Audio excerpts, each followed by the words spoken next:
আসসালামু আলাইকুম প্রিয় দর্শক আপনারা দেখেন দেশের যে পরিস্থিতি। এখন আমি আছি নোয়াখালী বারোইশতল বাংলা বাজার, নোয়াখালী বাংলা বাজারের পাশে আর বারোইশতলে। দেখেন দেশের পরিস্থিতি কীরকম। বড় গাছ কেটে এখানে ফালানো হয়েছে, রাস্তা পুরোই অবরোধ। শেখ হাসিনা দেশ ছেড়ে পালিয়েছে। দেখেন সরকার জুলুম করলে দেশের মানুষের চাইতে একদিন না একদিন সরকারকে ক্ষমতা ছাড়তে হয়। তো অবশ্যই এই শেখ হাসিনাও কিন্তু মনে করেছে যে আপনার একেবারে মরণ পর্যন্ত আটকায় রাখবে, কিন্তু এখনও পর্যন্ত পারে নাই। ছাত্র আন্দোলনের কাছে কোনো কিছুই না।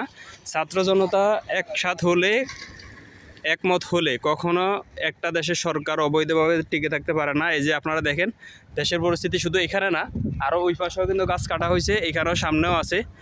তো দেখেন আপনারা আসলে দেশের কি পরিস্থিতি। অবশ্যই এটাকে আমরা উল্লাস হিসাবে ধরে নিতে হবে। দেশটা আবার স্বাধীন হয়েছে, সে দেশ স্বাধীনের উপলক্ষে আসলে মিষ্টির বাজারের কথা বলে তো লাভ নাই। অবশ্যই আমি এখন যাইতেছি মিষ্টি কেনার জন্য, দেখব মিষ্টি দোকানে মিষ্টির রেট কীরকম এবং কি মিষ্টি কিনতে পারে কিনা সন্দেহ আছে আমার মনে হয়।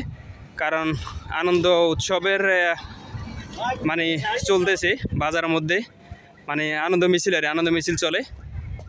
দেশের পরিস্থিতি দেখেন।